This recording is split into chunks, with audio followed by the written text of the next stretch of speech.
네, 안녕하십니까. 오늘은 성경의 맥과 원리 강론 제2부 제1장입니다. 2부는 맥을 짚어보는 그 부고요. 그 첫째 장을 시작하도록 하겠습니다. 2부 제1장의 그 주제는 약속의 맥입니다. 족장 시대에 관통하는 언약 시스템입니다. 창세기 12장부터 50장에 걸쳐서 나와 있는 내용입니다. 먼저 언약은 경영의 본질입니다. 세상의 경영권은 소유권에서 나오지만 하나님의 경영권은 언약, 커브넌트라고 하죠. 영어로. 언약에서 나옵니다. 족장 시대의 족장들은 단순히 가문이 우두머리가 아니라 하나님의 통치를 이 땅에 구현하는 대리 경영자였습니다. 그들의 삶을 관통하는 언약의 맥을 세 단계로 분석해서 말씀드리도록 하겠습니다. 제1절은 아브라함입니다. 이건 전략적 소명의 시작이라고 부를 수 있습니다. 창세기 12장부터 25장까지입니다.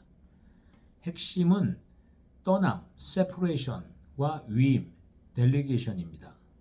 아브라함에게 주어진 언약은 인간의 성취가 아닌 창조주의 일방적이고도 확고한 경영권 위임입니다. 성경적 근거를 보도록 하겠습니다. 창세기 12장 1절에서 3절까지입니다.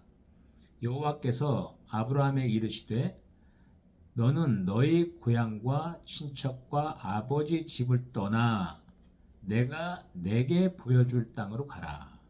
땅의 모든 족속이 너로 말미암아 복을 얻을 것이라 하신지라. 이렇게 기록되어 있습니다. 신학적으로 보면은 아브라함의 부르심은 단순한 이주가 아닙니다. 이는 기존의 타락한 세상 시스템, 갈대아 우르가 그걸 상징하는 거죠. 에서 분리되어 하나님의 통치 원리, 즉 언약이 적용되는 새로운 지점을 개척하는 전략적 분리입니다. 아브라함은 창조주와 직접 소통하며 대지를 관리하는 경영자의 원형을 보여줍니다. 여기서 얻을 수 있는 교훈은 진정한 경영권 회복은 나의 기득권을 내려놓고 창조주의 비전을 내 비전으로 동기화하는 데서 시작됩니다. 제2절은 이삭입니다. 이삭은 언약의 계승과 우물 재굴착으로 정리할 수 있습니다. 창세기 26장부터 35장입니다. 핵심 주제는 연속성, continuity죠. 그 다음에 확장, expansion입니다. 이삭은 언약을 수동적으로 물려받는 데 그치지 않고 그 가치를 증명해냈습니다. 성경적 근거를 보겠습니다. 창세기 26장 18절입니다. 그 아버지 아브라함 때 팠던 우물들을 다시 팠으니 이는 아브라함이 죽은 후에 블레셋 사람이 그 우물들을 메웠습니다. 이삭이 그의 아버지가 부르던 이름으로 그 우물들을 불렀더라. 이렇게 기록되어 있습니다. 신학적으로 본다면은 우물은 생명과 자원의 원천입니다. 이삭이 아브라함의 우물을 다시 팠다는 것은 단순한 과거의 답습이 아닙니다. 이미 시스템화된 하나님의 은혜를 현장에서 다시 확인하고 세상의 방해죠. 블레셋이죠. 블레셋이 그 상징하는 거죠. 세상의 방해 속에서도 자원권을 확립한 행위입니다. 이는 계승과 재창조의 절묘한 균형을 보여줍니다. 여기서 얻을 수 있는 교훈은 계승자는 전임자의 철학을 이해하되 그것을 현재의 환경에서 다시 터뜨려 흐르게 하는 능력을 갖추어야 합니다. 이것이 세대 간 경영권 전승의 핵심입니다. 제3절은 요셉입니다. 고난을 통한 통합적 통치로 요약할 수 있습니다. 창세기 37장부터 50장까지입니다. 핵심 주제는 섭리, providence하고 리스크 관리, 리스크 매니지먼트죠. 요셉은 언약이 어떻게 위기 상황에서 국가 규모의 경영 시스템으로 확장되는지를 극적으로 보여줍니다. 성경적 근거를 보겠습니다. 창세기 50장 20절입니다.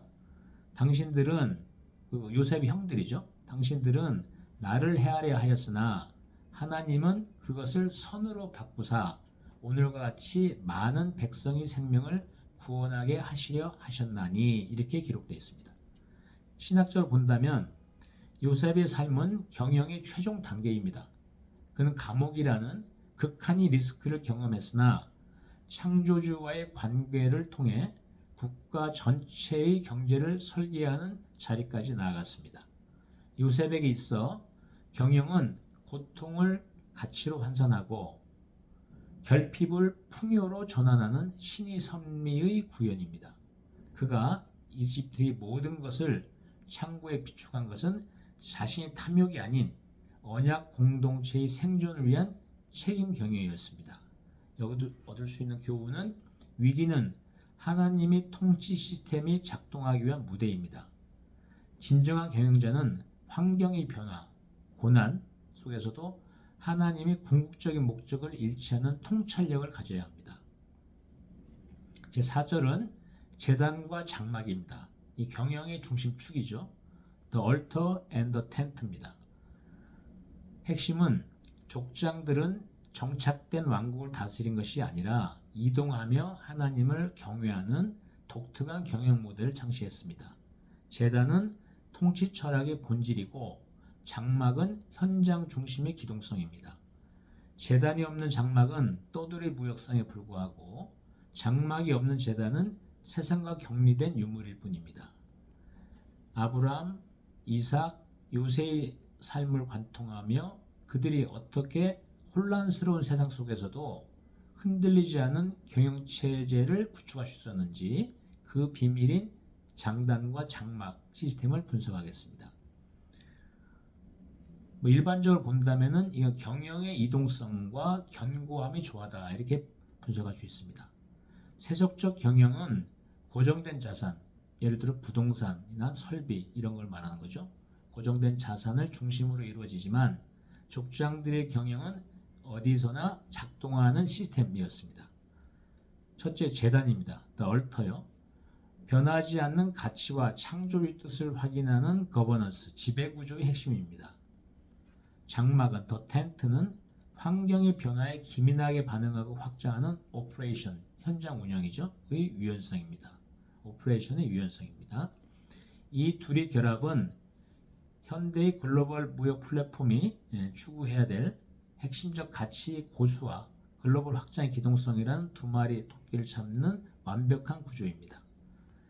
이 성경적 근거를 보겠습니다. 족장들은 가는 곳마다 이 두 가지를 세웠습니다. 그들은 거주지를 정하지 않고도 하나님의 통치를 확장했습니다. 거기서 베델 동쪽 산으로 옮겨 장막을 치니 서쪽은 베델이요 동쪽은 아이라. 그가 그곳에서 여호와께 제단을 쌓고 여호와 이름을 부르더니 창세기 12장 8절입니다. 이삭이 그곳에 제단을 쌓고 여호와의 이름을 부르며 거기 장막을 쳤더니 이삭의 종들이 거기서 우물을 팠더라. 창세기 26장 25절입니다. 하나님이 야곱에게 이르시되 일어나 베델로 올라가서 거기 거주하며 내가 내 영 에서의 낯을 피하여 도망하던 때에 내가 나타났던 하나님께 거기서 제단을 쌓으라 하신지라. 창세기 35장 1절입니다. 신학적으로 해석을 해보면은 제단은 통치권이 확인입니다. 제단을 쌓는다는 것은 그 지역의 소유권이 오직 창조주께 있음을 선포하는 행위입니다. 이는 인간의 탐욕이 아닌 하나님의 질서 아래 운영됨을 의미하는 영적 주권의 선언입니다. 장막은 청지기적 확장입니다.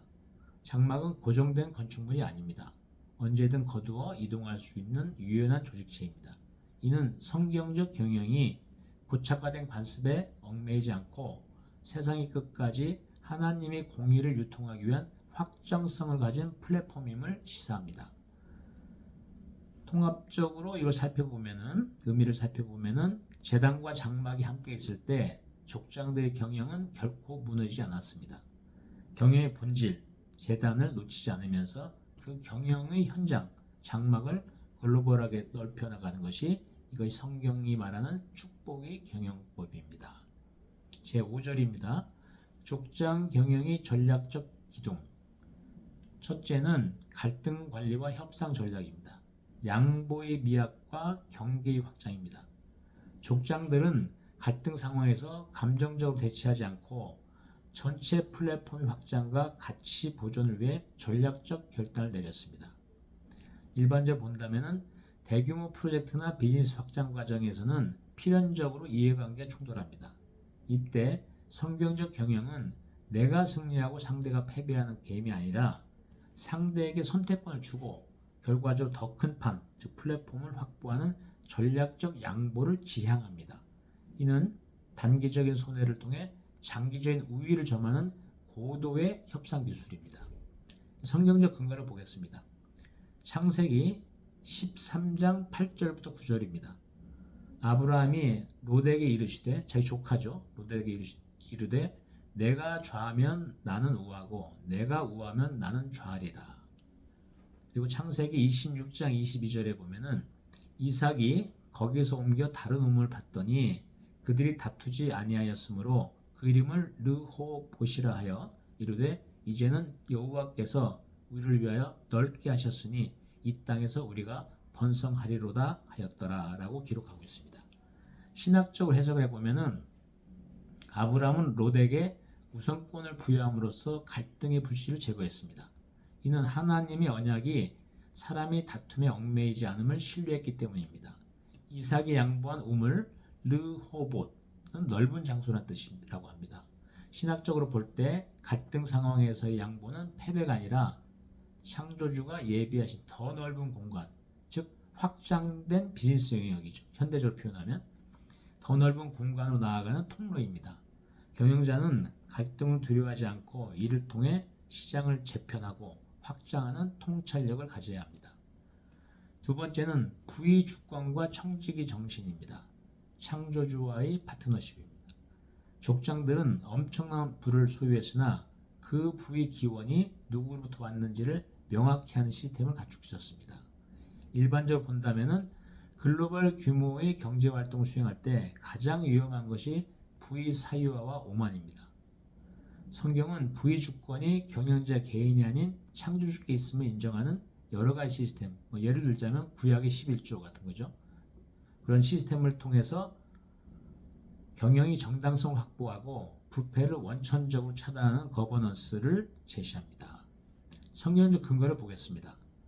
살렘 왕 멜기세덱이 떡과 포도주를 가지고 나왔으니 그는 지극히 높으신 하나님의 제사장이었더라. 너희 대적들을 내 손에 붙이신 지극히 높으신 하나님을 칭송할지로다 하매 아브라함이 그 얻은 것에서 10분의 1을 멜기세덱에게 주었더라. 창세기 14장 18절부터 20절 사이의 기록입니다. 신학적으로 해석해 보면은 아브라함은 승리의 전리품을 취하기 전에 먼저 창조주의 제사장에게 예물을 드렸습니다. 이는 기업 경영에서 발생하는 모든 수익과 성과가 나의 능력만의 결과물이 아니라 하나님의 섭리 안에서 이루어졌음을 고백한 행위입니다. 경영자에게 청지기 정신, 스튜어드십이라고 하죠. 청지기 정신은 단순한 도덕적 의무가 아니라 경영권의 정당성을 부여받고 지속 가능한 성장을 담보하는 강력한 시스템입니다. 지분을 나누는 것이 아니라 지분의 주인, 창조주를 인정함으로써 전체 경영의 안전성을 확보하는 것입니다. 6절은 결론이 되겠습니다. 족장 시대가 우리에게 주는 통찰에 대해서 살펴보겠습니다. 창세기 12장에서 50장까지는 족장 시대라고 부릅니다. 이 족장 시대는 우리에게 하나님 나라의 경영 로드맵을 제시합니다. 첫째가 소명입니다. 경영의 시작은 인간의 야망이 아닌 창조의 부르심, 창조의 약속에서 시작되어야 합니다. 두 번째는 계승입니다. 가치 있는 것을 지켜내고 막힌 우물을 다시 파서 자원의 흐름을 회복해야 합니다. 세 번째가 통치입니다. 이 모든 경영 활동은 결국 사람을 살리고 창조주의 선하심을 증명하는 결과로 이어져야 합니다. 이 족장들의 궤적은 오늘날 이루고자 하는 거대한 경제적 질서 회복의 신학적 근거가 됩니다. 창조주의 약속은 결코 중단되지 않으며 경영권을 회복하고 바르게 사용하는 자를 통해 세대를 넘어 성취됩니다. 다음 시간은 성경의 맵과 원론 강론 제2부 제2장에서 뵙도록 하겠습니다. 아멘.